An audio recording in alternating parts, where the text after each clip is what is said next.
নমস্কার। গত কয়েকদিন মাত্র আসা হয়নি ইউটিউবে, তার মধ্যেই যা কাণ্ড হয়ে গেল দেখে শুনে মনে হচ্ছে এক পাল হিন্দুস্তানি ষাঁড়কে ছেড়ে দেওয়া হয়েছে বাংলার বাজারে। তাতে যা হওয়ার যাই তাই হচ্ছে। তারা একে গুঁতোচ্ছে, তার বাসন ফেলে দিচ্ছে, তার দোকান উল্টে ফল খেয়ে নিচ্ছে, এইসব হচ্ছে। তার মধ্যে প্রথমে যা দিয়ে শুরু হয়েছিল পুরো ব্যাপারটা, সেটা হলো বাজারে খুব চলছিল লক্ষ্যকণ্ঠে গীতা পাঠ। সে তো তাতে গদি মিডিয়া ছয়লাভ, অন্য কিছু দেখার কোনো উপায় নেই। এবং সেটা পুরো ভুলের মহাভারত। তার পোস্টারেই লেখা ছিল লক্ষ্যকণ্ঠে গীতা, ক্ষয় জফলা দিয়ে। তাই লক্ষ যোজন দূরে জন্মভূমি, লক্ষ্যের ঐক্য মহান। বাংলায় যে দুটো লক্ষ্য আছে এ নিয়ে কথার খেলা আমরা দেখেছি, কিন্তু এখন যা হাল হয়েছে যে লক্ষ্য একটা সংখ্যার জফলা দিলে সেটা উদ্দেশ্য হয়ে যায়, এই বোধ বুদ্ধিটুকু এই ষাঁড়েদের নেই। তো গীতা পাঠের আসর তো হলো, তার তো ভিডিওতে চারদিক ছয়লাভ। সেখানে আমাদের মাননীয় বিরোধী দলনেতা শুভেন্দু অধিকারীকে দেখে মনে হলো ক্লান্ত ষাঁড় এক, চারিদিকে জীবনের সমুদ্র সফেন, আর উনি বাজারে বসে নিজের কান চুলকাচ্ছেন। তো কার গীতা কে পড়ছে এসব নিয়ে কোনো ধারণা নেই, মাঝে মাঝে বিড়বিড় করছেন, কি পড়ছেন কে জানে। ওদিকে ব্যাকগ্রাউন্ডে গদি মিডিয়ার সঞ্চালিকা ফেড়ে চেঁচাচ্ছেন ব্রিগেড এখন কুরুক্ষেত্র। তো শুনে মনে হচ্ছে যে কলেজবেলার মহায়ন মহায়ন বলে একটা জিনিস আমরা পড়তাম স্ল্যাংয়ে। তো সেখানে একটা লাইন ছিল, কুরুক্ষেত্র যুদ্ধ শেষ, সব শোধবোধ, রণক্ষেত্রে পড়ে আছে অজস্র নিরোধ। খুবই প্যারোডি এবং অশ্লীল রুচির জিনিস ছিল, কিন্তু সেইটা মনে পড়ে যাচ্ছে। এমনি এমনি মনে পড়ছে না, কারণ এই রণক্ষেত্রে দেখা গেল সশরীরে হাজির হয়েছেন যৌন হেনস্থায় অভিযুক্ত কার্তিক মহারাজ এবং আরেকজন অভিযুক্ত, তার মাস্তুতো ভাই প্রতিম স্বয়ং রাজ্যপাল। তার বিরুদ্ধে অভিযোগ আছে এবং তিনি নিজেই সেই অভিযোগের বিচার করে বলেছেন আমি দোষী নই, সেটা আপনারা সবাই জানেনই। তো এখানে তিনি আবার নতুন নাটক করলেন, সোজা বলে দিলেন হিন্দিতে, বলে দিলেন যে হিন্দি ভারতের রাষ্ট্রভাষা। ঠিকই শুনছেন, একজন রাজ্যপাল একটা প্রকাশ্য মঞ্চে দাঁড়িয়ে নড়বড়ে হিন্দিতে বললেন যে হিন্দি ভারতের রাষ্ট্রভাষা। তো সংবিধানেই গলদ, গোড়াতেই গলদ, ইনি নাকি আবার গীতাও পড়বেন, তার সঙ্গে রাজ্যপালও হবেন। তাকে দেখে মনে হলো স্নিগ্ধ শ্যামলকান্তি এক গরু মিঠে রোদ্দুরে বসে বলছেন হাম্বা হ্যায়, অর্থাৎ কিনা ভারতের রাষ্ট্রভাষা হলো হাম্বা। তো এর মধ্যে আরও এক কাণ্ড, সেটাও একটা ভাইরাল ভিডিও চারদিকে ছড়িয়ে পড়েছে। একজন চিকেন প্যাটিসওয়ালা ছিলেন ওখানে, ব্রিগেডে তারা প্রায়ই যান, যে কোনো মিটিং হলে প্যাটিস ট্যাটিস বিক্রি করেন। সেখানে দেখা গেল তাকে মারধর করছেন একদল খুব উন্মত্ত কিছু যুবক। তাদের দেখে মনে হলো ষাঁড়ের দলে সিংওয়ালা এক বাছুর মায়ের পেট থেকে পড়ে দুই ঠ্যাং তুলে লাফাচ্ছেন। কাকে লাফাবেন, কাকে গুঁতোবেন কেউ জানেন না। প্যাটিসওয়ালা, একজন নিরীহ প্যাটিসওয়ালা, তাকে মারধর করে কান ধরে উঠবোস করিয়ে তার প্যাটিস ফেলে দিয়ে ওখান থেকে বার করে দেওয়া হলো। অপরাধ কি না, চিকেন প্যাটিস নিয়ে আসা হয়েছিল গীতা পাঠের আসরে। কোন গীতা পাঠের আসরে চিকেন খাওয়া যায় না আমরা জানি না। খুব সম্ভবত এরা পশ্চিমবঙ্গের যদি ক্ষমতায় আসার যে খোয়াব দেখতে সেটা সাফল্যমণ্ডিত হয়, তাহলে এরপরে যেটা চালু হবে যে খুব পরিষ্কারভাবে এসে বলবে নবরাত্রিতে আমিষ খাওয়া চলবে না, তারপর বলবে যদি মাছ খান তাহলে বাংলাদেশে চলে যান, এইসব করবে। এই সমস্ত মানে নতুন সিং গজানো বাছুরদের যা দাপট দেখছি, এছাড়া আর কিছু হবার কোনো উপায় নেই। তো এর মধ্যে দেখা গেল গদি মিডিয়াকে, যাদের কথা আগেই বললাম, তারা তো আবার শিক্ষিত ইংরেজি ষাঁড়, বানানে SIR। তো এদের মধ্যে কেউ চিৎকার করছেন নেপাল বাংলাদেশ থেকেও লোক এসে জনসমুদ্র বানিয়ে দিয়েছে, কিন্তু বিএসএফের চেকপোস্ট টপকে কী করে এলো ভিসা নিয়ে না নিয়ে সেটা জানতে ভুলে গেছেন এই বেলা। অন্য বেলায় হলে কিন্তু তার কোনো নড়চড় হতো না।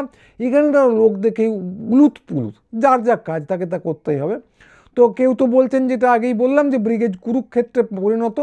এরপর যদি কোনোদিন ব্রিগেড ভাড়া করে রামায়ণ পড়া হয় তখন নির্ঘাত বলবেন ব্রিগেড এখন লঙ্কাকাণ্ড, হনুমান চারদিকে লাফাচ্ছে। তো এই তো গেল বাংলার অবস্থা। এর মধ্যে আবার আছেন মন্ত্রী শান্ত্রীরা, সর্বভারতীয় মন্ত্রী শান্ত্রী। তাদের কাণ্ড কারখানা দেখে মনে হয় এক একটি বিশিষ্ট ধর্মের ষাঁড়। তো একজন মহান চলচ্চিত্রকার, এই কদিন আগে, আপনারা ভুলে যাননি, তার নাম বিবেক অগ্নিহোত্রী, তিনি গদি মিডিয়ার স্টুডিওতে বসে বলেছিলেন রবীন্দ্রনাথের ভাই হচ্ছেন অরিন্দম চ্যাটার্জি, তিনি ভারত মাতার ছবি এঁকেছিলেন। তো সে ভিডিও আর দেখাবো না, কে কপিরাইট স্ট্রাইক মেরে দেবে, কিন্তু সত্যি সত্যি বলেছিলেন। তো এবার তার থেকেও বড় জিনিস ঘটল, মহান ভারতীয় সংস্কৃতি মন্ত্রী আইনসভায় দাঁড়িয়ে বললেন বন্দে মাতরম লিখেছেন মহান কবি বঙ্কিম দাস চ্যাটার্জি। সত্যি সত্যি বললেন বঙ্কিম দাস চ্যাটার্জি।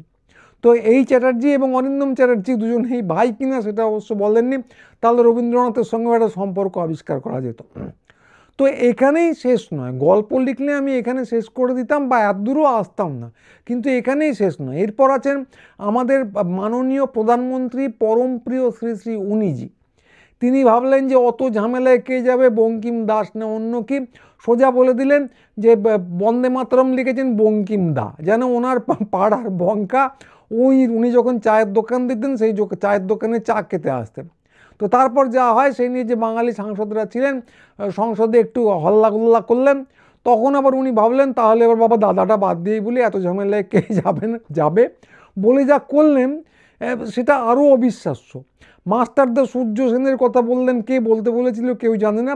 মাস্টারদা সূর্য সেনের দাটা বাদ দিয়ে দিলেন, দিয়ে বললেন মাস্টার সূর্য সেন, যেন এন্টায়ার পলিটিক্যাল সায়েন্স যখন উনি পড়তেন তখন ওনার মাস্টার ছিলেন উনি।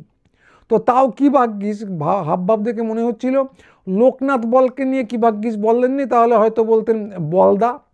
তো আমাদের ছোটোবেলা একটা রসিকতা ছিল, ইটালির নবজাগরণে এক বুদ্ধিজীবী ছিলেন, তার নাম ছিল বোকাচ্চিও, বা কোনো কোনো বাংলা বইয়ে লেখা হতো বোকাচ্চো। তো তাঁর ভাই তাকে কি বলে ডাকতেন আমরা এই নিয়ে ছোটোবেলায় নাবালক বয়সে খুব হাহাহি করতাম। তো মাননীয় প্রধানমন্ত্রী কি ভাগ্যিস হোয়াটসঅ্যাপে নিশ্চয়ই সেই নামটা পড়েননি, বাঙালিদের সামনে পেলে হয়তো ওখানেও দা লাগিয়ে বলে দিতেন। তো সারা জীবনে চাষবাস নেই, নেহেরুকে গাল দিয়ে কর্ম খতম করেছেন। বাঙালি সংস্কৃতি বলতে জানেন দাদা রসগুল্লা খাবে, তো এছাড়া আর করবেনই বাকি। সারা জীবনে যারা কখনো বন্দে মাতরম বলেননি, স্বাধীনতা সংগ্রামে যাদের একমাত্র ভূমিকা ছিল ব্রিটিশের পদলেহন, আর এখন যাদের একমাত্র কাজ হয়ে দাঁড়িয়েছে বাঙালি ঠেঙানো, তাঁরা হঠাৎ করে বাঙালি আর দেশপ্রেমিক সাজতে গেলে একপাল ষাঁড়ের সাজানো ইডেন উদ্যানে ঘুরে বেড়ানোর চেয়ে ভালো কিছু হবে না, এটা তো পরিষ্কারই বোঝা যায় এবং আমরা বুঝতেও পারছি। তবে একটা জিনিস নিয়ে একদম ভুল করবেন না, যে এইসব যে ভুল করে করে ফেলা হচ্ছে তা একেবারেই না। বাঙালিকে কতটা হেয় করা যায় সেটা ওরা করে দেখাচ্ছে এবং এর পুরোটাই স্ক্রিপ্টেড।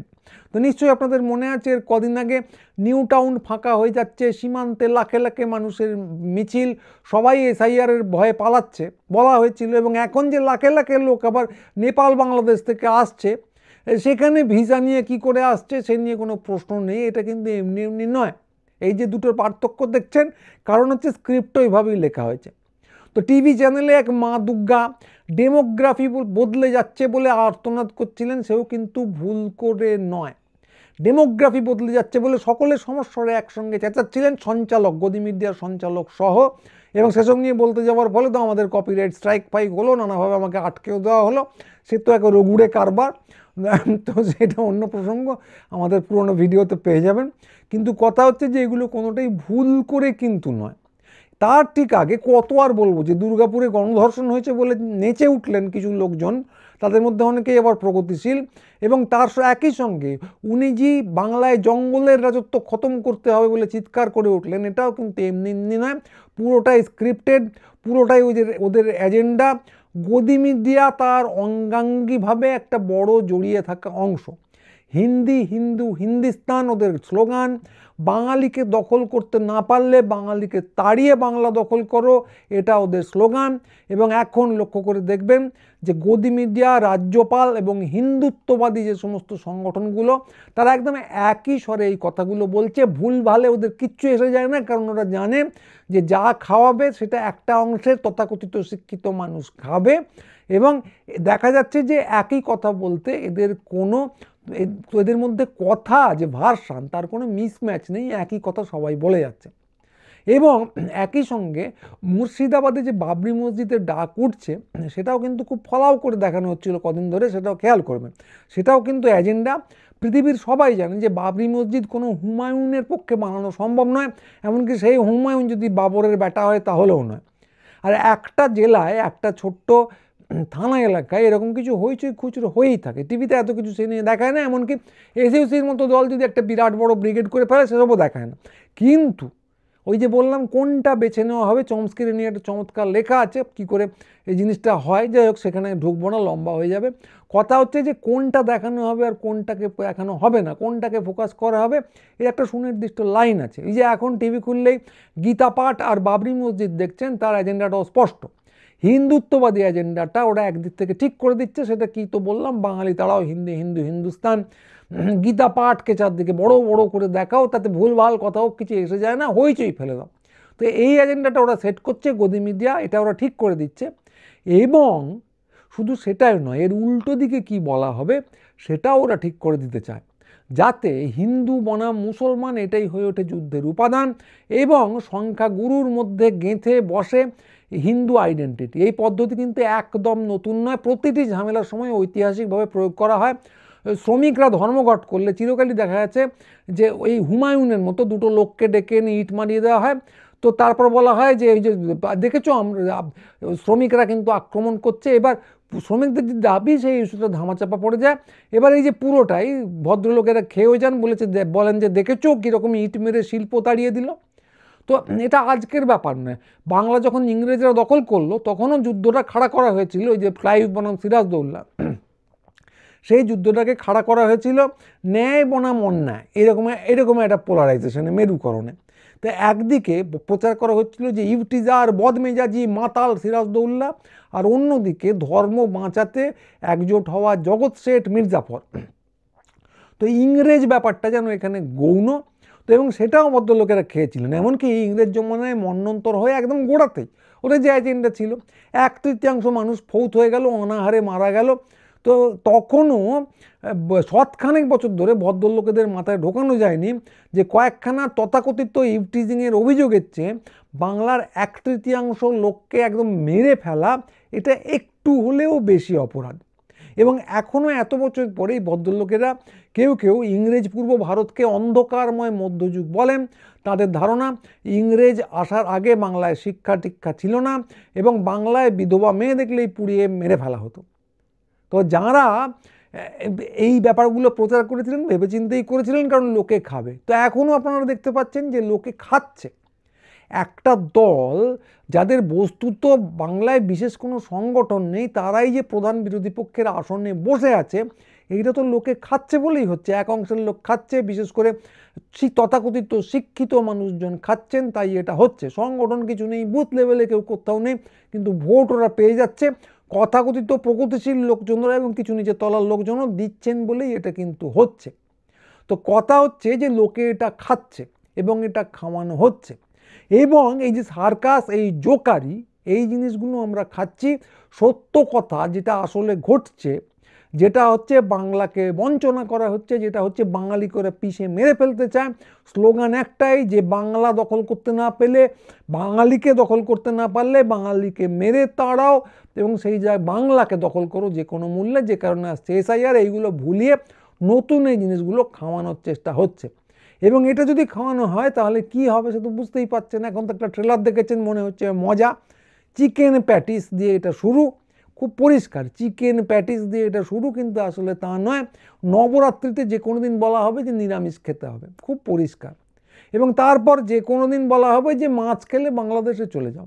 এবং তারপর যে কোনো দিন বলা হবে যে হিন্দি হলো রাষ্ট্রভাষা, বাংলা বলা চলবে না। বাংলা যারা বলে তারা তো আসলে বাংলাদেশি ভাষা বলে। তো এইগুলোর যে ট্রেলার সেটা এখন দেখানো হচ্ছে এবং আস্তে আস্তে সইয়ে নেওয়া হচ্ছে। ডেমোগ্রাফি দেখলে আপনি কি দেখতে পান যে হিন্দি ভাষীতে কলকাতা এবং শহরতলি অন্তত ছেয়ে যাচ্ছে, কিন্তু ওরা গুলগাপ্পিটা প্রচার করার চেষ্টা করছে যে সীমান্ত আসলে ছেয়ে যাচ্ছে অনুপ্রবেশকারীতে, ডেমোগ্রাফি বদলে যাচ্ছে। এই গুলটা আপনি যদি খেয়ে যান, পরের ধাপটা আপনাকে আসলে খাওয়ানো হবে। তো এই উন্মত্ত ষাঁড়রা তারপর রাজত্ব করবে, যারা বঙ্কিমকে কখনো বঙ্কিম দা বলবে, কখনো বঙ্কিম দাস বলবে।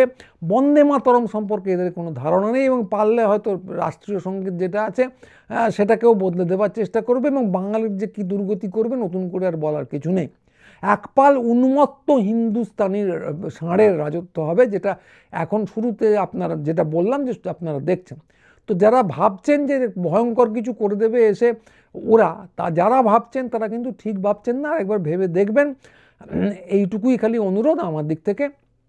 আর যারা এই ভিডিও দেখলেন অতি অবশ্যই অন্যদের পাঠান, তারা দেখে বিবেচনা যাতে করতে পারেন অন্তত সেটুকুর জন্য বন্ধুবান্ধবদের পাঠান, পাড়াপড়শিদের পাঠান। আর যদি এই চ্যানেল সাবস্ক্রাইব না করে থাকেন তাহলে সাবস্ক্রাইব অবশ্যই করুন, আমাদের সাইটে আসুন, আমাদের সঙ্গে যোগাযোগ বাড়ান, আমরা সমস্যার হয়ে উঠতে পারি একই সঙ্গে। যারা অন্তত একমত হলেন তাদের উদ্দেশ্যে এইটুকুই আমার অনুরোধ। তো আজকে এইটুকুই, পরের ভিডিও নিয়ে খুব তাড়াতাড়ি আবার আসবো। রোজ হচ্ছে না দেখতেই পাচ্ছেন, কিন্তু নিয়মিতভাবেই করার চেষ্টা করব।